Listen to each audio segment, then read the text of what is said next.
Today we're taking a look at Pocket Ops by Grand Gamers Guild.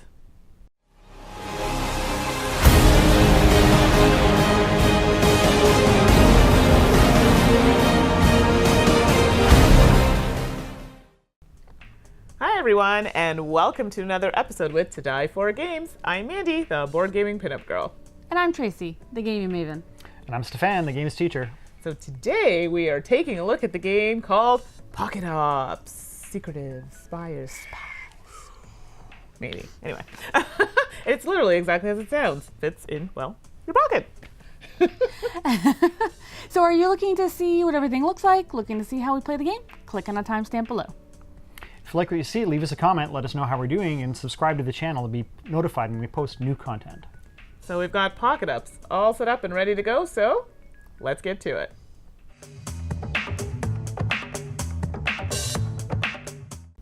In Pocket Ops, you want to win the best 2 out of 3 rounds by strategically placing your spy and specialist tokens within the facility tile. So here we have the components for Pocket Ops. We have the facility board. We have 14 spy tokens in 7 in red, 7 in blue. We have 9 cards for red and blue each. Then we also have 5 specialists in red and blue. We have the Doomsday Device token, also 2 power crystals, and the start tile. So now I'm going to show you setup for Pocket Ops. So first we're going to place the facility board in the center of the table, as well as the Doomsday Device token. The 2 power crystals are going to be put on top. Each player is going to receive their cards, their specialist tokens, and their spy tokens. And the specialist tokens are actually going to be shuffled up and placed face down. The start tile will be placed in easy view of all players. So for gameplay, at the beginning of each round, each player will take randomly 2 of the tiles of the specialist tokens. They're going to look at them and they're going to decide which one they want to keep for this turn. In this case, I'm going to keep this pusher for red, and blue will get their token. The other one will just go with the rest of the face down tokens. If red is the start player, then blue is going to have to look through their 9 cards. And each card has a letter that matches A through I on the facility board. And they're going to pick one, and they're trying to guess or predict where the red player is going to place one of their tokens. So let's say they think H, so they're going to pick H. They're going to play it face down. Now, the first player, which is red, they're going to take either their regular spy token or their specialist token if they want to use its special ability and play it on one of the available open spots. We're going to say pick D. Then the other player, the predicting player, is going to turn it over. If they are correct, if it's the red token, it will actually get taken off and put back in the player's pile. If it was the specialist instead, it would actually get taken out of the game. However, in this case, it was not guessed correctly, so red gets to keep theirs there.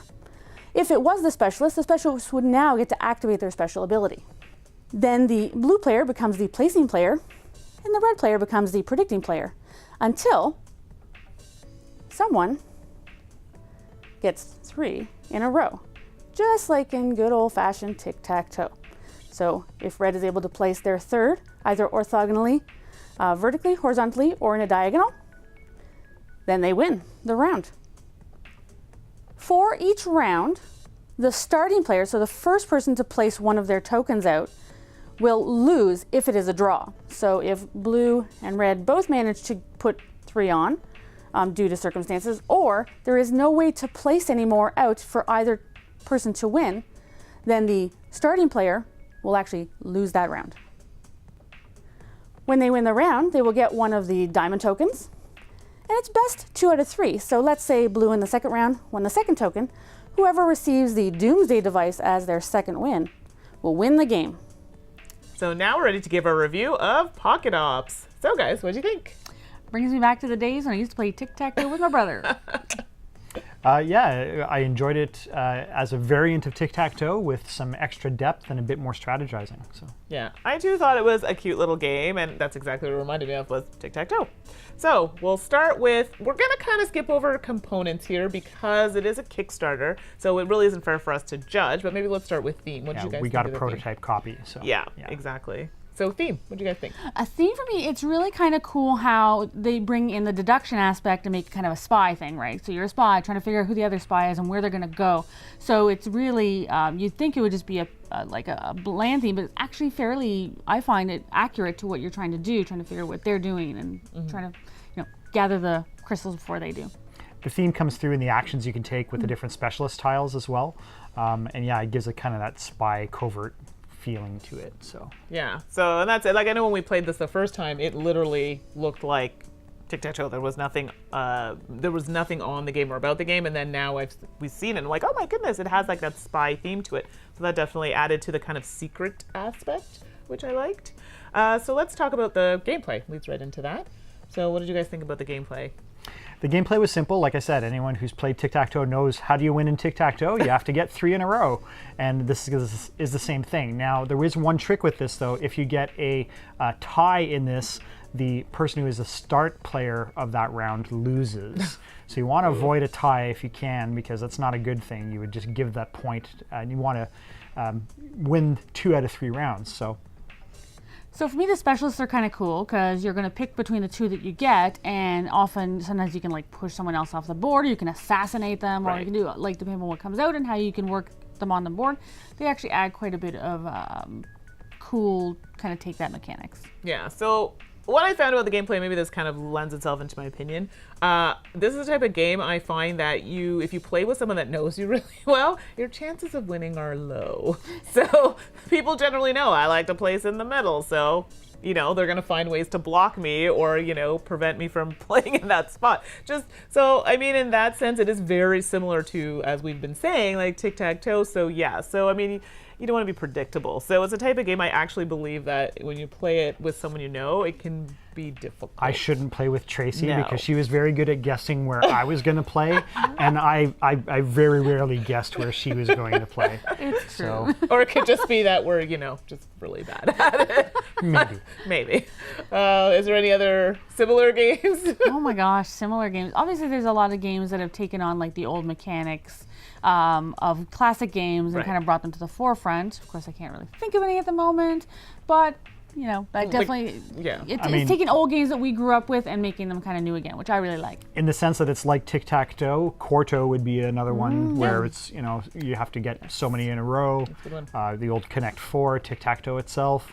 Those are the ones that come to mind. I can't think of any other game particularly that does it quite with this spin. So right. Yeah. So no, and exactly, I was going to say the exact same one. So overall, in my opinion, I like this game. It's something that's great because it's going to be, I'm assuming it's going to be something that's small, hence the name Pocket Op. So it's like that pocket-sized game. So that aspect, to me, I thought was good. In my opinion, it is a variation of tic-tac-toe. So if you like that type of game and you like something that's more spy theme related, then I think this game will work for you. Mm-hmm. Yeah, it's a lighter game, which is good, especially if you want to have kids. You kind of like, our age growing up, we're having kids now, so you can bring your kids into the kind of games you learn. Because I don't know how many kids nowadays play tic-tac-toe, so this kind of brings them into it with a kind of a cool spy theme and kind of reminds you of what you used to play as a kid. So I like it for that reason. I like the spy theme. The gameplay is simplistic. I really enjoyed it. Easy to pick up, difficult to master, especially if you're playing someone who knows you very well. Right. So for me, I like this game. Is it something that I would own? I'm not sure. For the type of person that I am, it's probably not a game that I would play. But if you have children and you want something that you can just kind of pull out really quickly and play, we played it at lunchtime, so I had colleagues that would like that. So in that respect, those are the types of people that I think would enjoy it. I know we go to a lot of events where there are families, so this would be a great game to kind of demo to kids and families that are coming to want to sit down and play a game while they're relaxing while they go to the event. So. Yeah, if you're looking for a quick 2-player game that'll fit in your pocket, give this one a try. So that's it for now, and we'll see you guys next time. Bye. Follow us on social media.